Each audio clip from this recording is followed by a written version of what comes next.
The Trouble with Rexes, by Stephen Lake. The Guardian Series Part 5.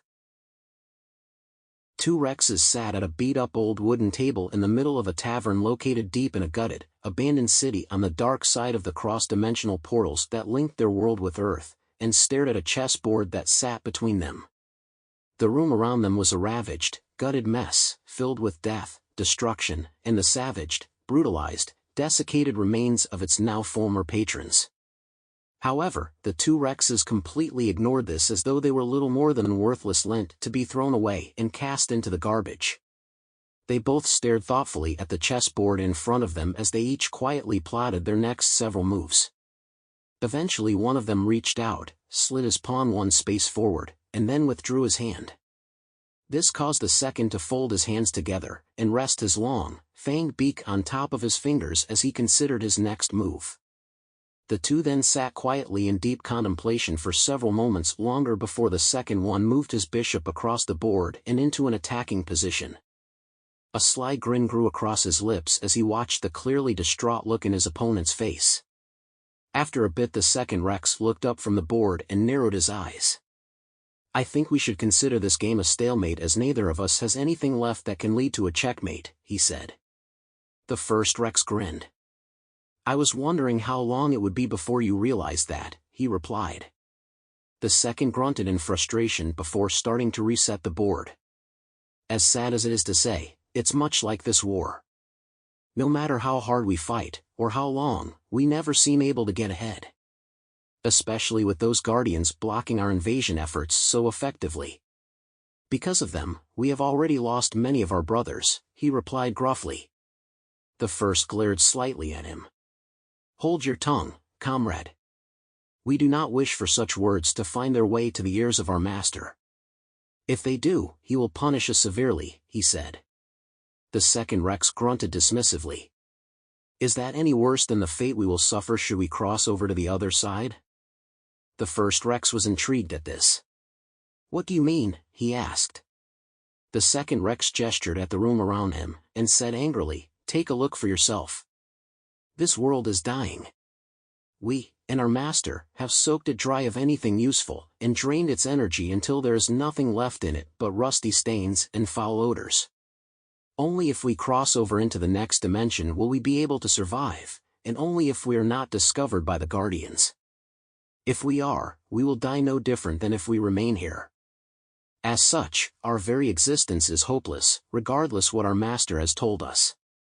The first Rex pondered this briefly as he considered his friend's words.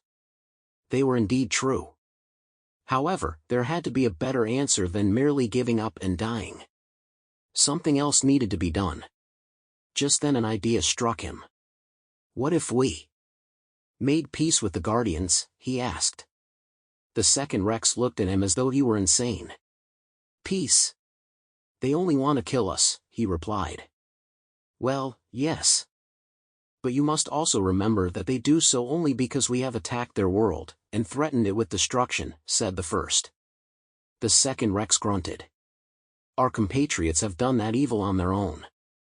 It is not our hands that are soiled with the blood of innocents," he protested. "Very true. However, one's personal perceptions are 9/10 of what one believes. So it is only reasonable that they treat us as such, given what they have already experienced. But that also does not mean that we can't change their minds if given the chance," said the first. The second Rex looked at his compatriot through narrow, thoughtful eyes. I agree. However, doesn't such efforts also risk getting us killed if we try? And, if it is not the Guardians who do it, would not our own master slay us should he find out what we intend to do?" he asked. The first Rex grinned slyly. "We can either die here, or we can die there. Either way we will die. Even so, I would rather risk dying there than hold fast to the certainty of dying here. Especially if fate should permit us the chance to live through reason of words, and a dialogue of ideas." The second pondered this for several moments. "So, what you are proposing is that we risk our lives by going there, rather than remain here and be guaranteed of death," he replied. "Correct," nodded the first Rex. The second Rex sat quietly for several moments before returning to resetting the chessboard in front of him. The first watched him as he did this, and then began playing a game against himself, as though he were using the movements of the chess pieces as an aid in his efforts to think. After several minutes of this, he paused his gameplay, and lowered his hand. While what you suggest is indeed dangerous, it may be worth our time to engage in such an effort, and see what it brings us. And, should we fail, we will do so while seeking peace, and go to our graves knowing that we did not die as cowards who foolishly laid down and waited for death, he said. The first Rex grinned at this. Those are my thoughts exactly, he replied. The two Rexes then got up from the table, and made their way outside. However, as they did, a dark, malevolent form, who had previously been hiding in the shadows, and listening to their every word, watched them depart before leaving to report this to its superiors. Paul landed gently in the street, in a quiet suburban neighborhood, and stared in disbelief at what he was seeing in front of him. Standing there, right before his eyes, were two Rexes, one of whom was holding a man, who had a smartphone in his hand, close to his body as though hugging him. Not long after this, Destin arrived, and landed next to him. He then took several moments to assess the situation before turning to Paul. "What's our play on this, sir?" he asked. "Whatever you do, don't hurt these two," protested the man with the smartphone. Paul found this to be an odd reaction to being held captive by two bloodthirsty Rexes. It made him wonder if the man wasn't suffering from a case of Stockholm Syndrome. "Are you being held against your will?" he asked as Destin shifted to his left.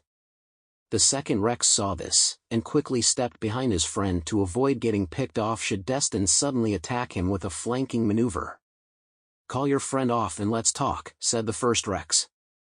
This caused both Paul and Destin to pause in surprise. Rexes weren't supposed to talk. Or, at least, they'd never seen one do that before. "Let go of the hostage and we'll negotiate with you," said Paul.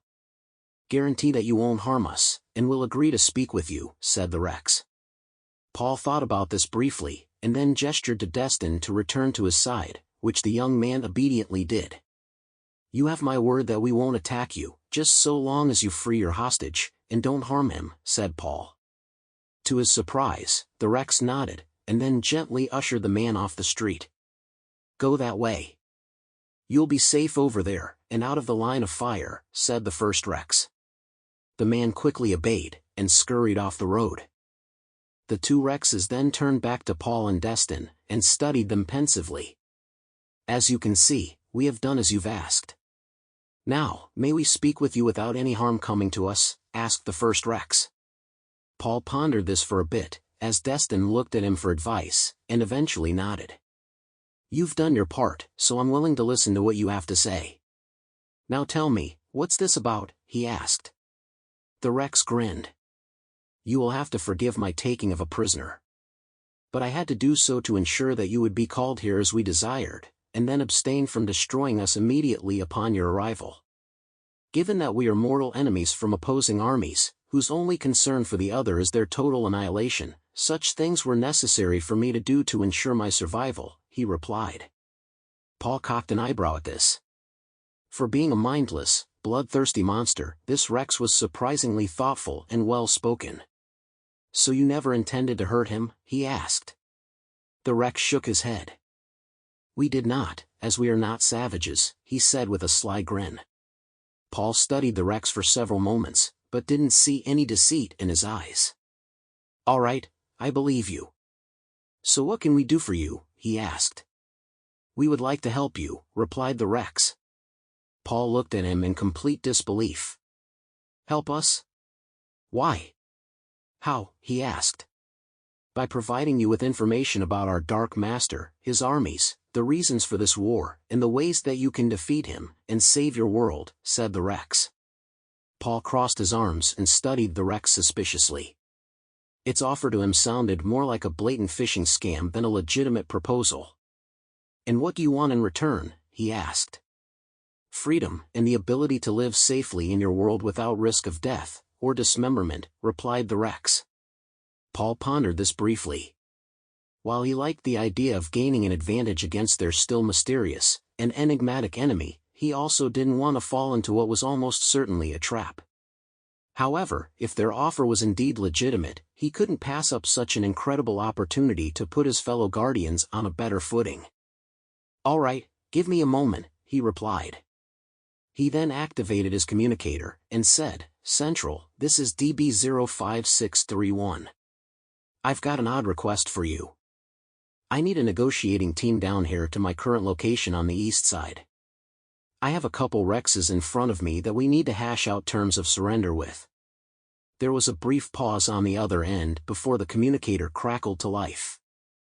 DB-05631, would you please, repeat that?" came the reply. "Yeah, I've got a couple Rexes in front of me wanting to discuss an information for freedom exchange, and I need someone with the authority to do that, if you can send them down here." Again the communicator went silent for some time before a reply came. Yeah, let me get back to you on that, okay?" "Sure, we're good. Whenever you can get someone here is fine," replied Paul. Destin looked at Paul in curiosity as he listened to this, not sure what his mentor was doing, before turning and studying the Rexes again. "So what are your plans?" he asked quietly. Just like they've asked, we're going to talk. If what they say is true, we'll know soon enough. And, if it is, we stand to gain a lot from this exchange, replied Paul. Destin thought about this briefly for several moments before narrowing his eyes. "I sure hope you're right," he replied. Paul frowned. "So do I." He then gestured to the two Rexes, and said, "We should probably take this out of the street for now, and move it to the sidewalk. Are you all right with that?" The two Rexes nodded. "As a show of goodwill, we would be happy to," said the second. The two Rexes, as well as Paul and his apprentice, stepped off the street, and onto the nearby sidewalk. As they all sat down and waited for the other guardians to arrive, they quietly and cautiously eyed one another with varying degrees of suspicion. Eventually a group of 5 men, 2 of whom looked like lawyers, landed on the sidewalk behind Paul and approached him. Paul soon turned and began to talk with them, briefly explaining everything they'd been told by the Rexes just in case Dispatch had relayed something wrong. After a bit, the 2 lawyer-like men looked briefly past Paul at the 2 Rexes, and then back at him. "Do you feel, honestly, that you can trust them?" asked one of them. Paul nodded. "So far they've been very cordial, accommodating, and have kept their word. So I think it's worth risking it," he replied. "Do you believe they know we're suspicious of them?" Paul snorted. "You'd have to be an idiot not to. I mean, we are their mortal enemies, after all. But, if this can gain us an advantage in this war, I'm willing to risk it. The only question now is, are you?" The 2 lawyer-like men turned, looked at each other, and seemed to hold a conversation with their eyes for several minutes. Eventually they turned to the 3 men who had come with them. "I think we should go speak with them as was suggested. If anything goes wrong, we'll need you to rescue us.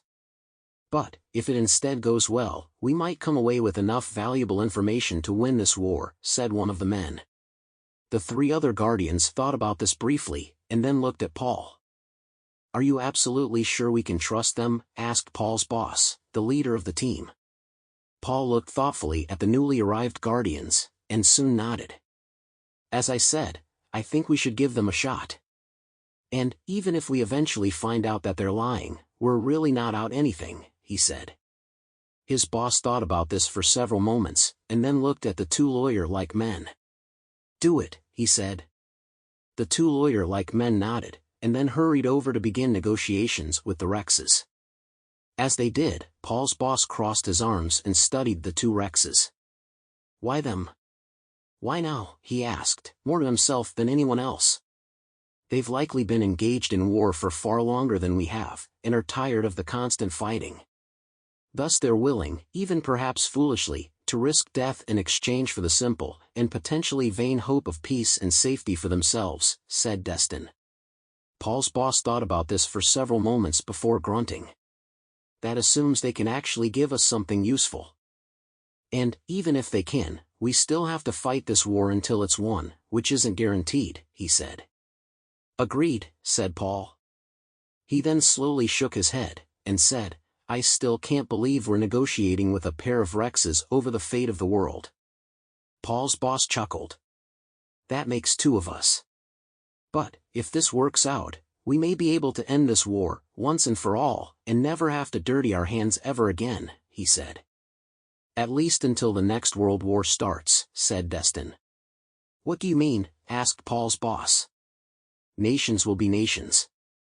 As soon as we no longer have a common enemy, they will all go their own ways. And, when they do, those of us who now defend the world as a whole will likely be forced to fight one another, on behalf of our respective nations, in a global struggle for power. Paul snorted, and rolled his eyes. I sure hope that never happens.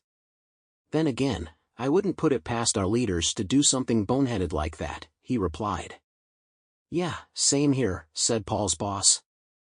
As the three Guardians continued to look on at the two lawyer-like men, who were still negotiating with the Rexes, a dark, shadowy, malevolent figure looked on at them from a distance and grinned slyly.